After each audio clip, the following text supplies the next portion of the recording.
Salam sejahtera Malaysia. Denyut nadi suara rakyat bergema di channel ini. Tuan-tuan dan puan-puan yang dihormati sekalian. Najib Razak belum sampai sebulan di penjara ya.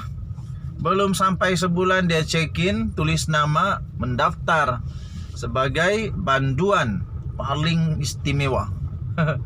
Kenapa istimewa? Of course lah, dia kan bekas Perdana Menteri. Jadi mau tidak mau, kita tetap hormat dia juga. Hormat, tetap hormat. Hormat sebagai banduan junior. Denyut nadi suara rakyat terus bergema di channel ini.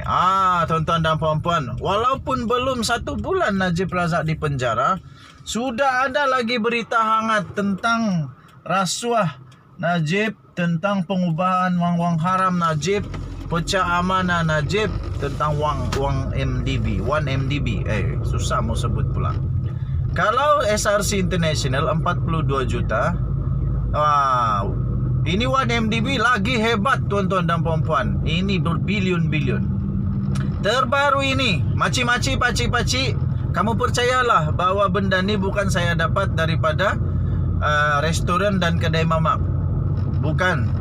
Ini dari mahkamah, Jadi jangan kata saya fitnah pula. Ini dari mahkamah. 1 MDB bawa keluar 1 bilion US dollar.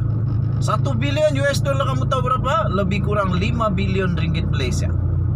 Tanpa maklum Kementerian Kewangan. 1 MDB bawa keluar 1 bilion US dollar tanpa memaklumkan Kementerian Kewangan. Bukankah kita ada undang-undang pencegahan daripada membawa keluar wang dengan sesuka hati daripada negara Malaysia? Tapi ini kenapa 1 bilion ni banyak nih, tanpa maklum lagi dibawa keluar dari Kementerian Kewangan,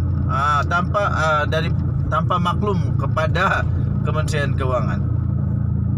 Mahkamah Tinggi hari ini telah diberitahu Ketua Pegawai Eksekutif CEO 1 MDB tidak memaklumkan kepada Kementerian Kewangan bahawa dana sebanyak 1 bilion US dollar sudah dibawa keluar bagi projek usaha sama. Bagi projek usaha sama di antara syarikat itu dan Petro Saudi International Limited Ltd PSI. Ini pelik betul, terlampau ini. Dan yang memberi keterangan ini Timbalan Ketua Setiausaha Kementerian Kewangan, yaitu Datuk Siti Zawiya Muhammad Desa. Jadi tuan-tuan dan puan-puan, maci-maci, paci-paci ini bukan jiran sebelah rumah saya yang beritahu, bukan. Tetapi ini adalah daripada Timbalan Ketua Setiausaha Kementerian Kewangan. Beliau mengesahkan Dato' Syahrul Azhar Ibrahim Hilmi tidak mendedahkan perkara itu ketika disoal balas peguam, yaitu Wan Aizuddin Wan Mohammed, yang merujuk saksi kepada dokumen minit mesyuarat kabinet. Tuan-tuan dan puan-puan yang dihormati sekalian, Siti Zawiya berkata menurut dokumen berkenaan 1 MDB dijangka akan membuat pinjaman sebanyak 1 bilion US dollar pada masa depan. Dicadangkan oleh Wan Aizuddin bahawa wang yang dipinjam itu bukan daripada penerbitan Nota Jangka Sederhana Islam IMTN. Saksi ke-26 pendakwaan itu berkata. Tuan-tuan dan puan-puan yang dihormati sekalian, ini satu lagi kejutan besar. Memang sangat-sangat besar. Apa tidak besar? 1 bilion US dollar ni. Persoalan seterusnya, Najib tahu tak perkara ni? Persoalan utama sebenarnya yang saya ingin tanyakan, hasil daripada perkara ini adalah Najib tahu atau tidak perkara ini? Sebab Najib kan orang paling besar di 1 MDB. Jadi dia tahukah? Sebagai Perdana Menteri, dia tahukah? Sebagai Menteri Kewangan, dia tahukah Kalau dia tidak tahu, kenapa dia tidak tahu? Dan kalau dia tahu, kenapa dia tak halang perkara ini daripada berlaku? Ini di bidang kuasa dia. Dia kan Menteri Keuangan. Dia Perdana Menteri. Siapa lagi yang boleh kalahkan kuasa Perdana Menteri? Hanya Perdana Menteri je lah. Jadi persoalannya, Najib tahukah perkara ini? Itulah persoalan paling penting dalam hal ini. Najib tahukah perkara ini, tuan-tuan dan puan-puan yang dihormati sekalian? Ataupun Najib membiarkan saja perkara ini berlaku? Kenapa? Itulah yang bikin pelik lah.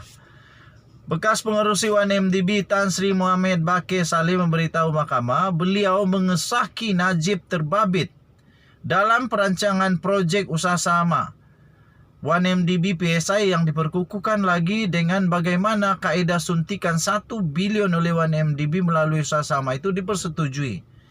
Mahkamah sebelum ini turut diberitahu daripada jumlah itu sebanyak 700 juta US dollar dilencongkan ke dalam syarikat Gusta Limited yang kemudiannya didapati merupakan sebuah syarikat yang mempunyai kaitan dengan ahli perniagaan dalam buruan Low Tech Jo atau Jolo. Ia menyebabkan 1MDB telah berhutang sebanyak 700 juta US dollar berpunca daripada pindahan dana kepada Gusta itu. Proceeding pada hari ini menyaksikan Wan Aizuddin kurang menyenangi tindakan saksi yang kerap kali menjawab tidak ingat dan tidak tahu atau hanya mendiamkan diri saja. Pada satu ketika peguam itu memarahi saksi dan menyatakan beliau bukan orang yang sesuai untuk memberikan keterangan mengenai isu penilaian Kementerian Keuangan terhadap 1MDB berhubung pinjaman 1 bilion itu. Timbalan pendakwa raya kanan Datuk Seri Gopal Sriram kemudian mendakwa peguam itu mengelirukan saksi. Bagaimanapun dijawabnya, saksi anda mengelirukan saya dengan tindakan berdiam diri, katanya. Perbicaraan itu di hadapan Hakim Datuk Colin Lawrence Sequora dijangka akan terus bersambung sampai Najib Razak didapati bersalah, dipenjara ataupun dia akan dibebaskan untuk kes 1MDB. Tapi Najib sudah masuk penjara. Macam mana pun dia sudah dipenjara, sudah pun dipenjara, sudah pun pernah makan makanan penjara. Denyut nadi suara rakyat terus bergema di channel ini. Jangan lupa tekan butang subscribe, like dan share.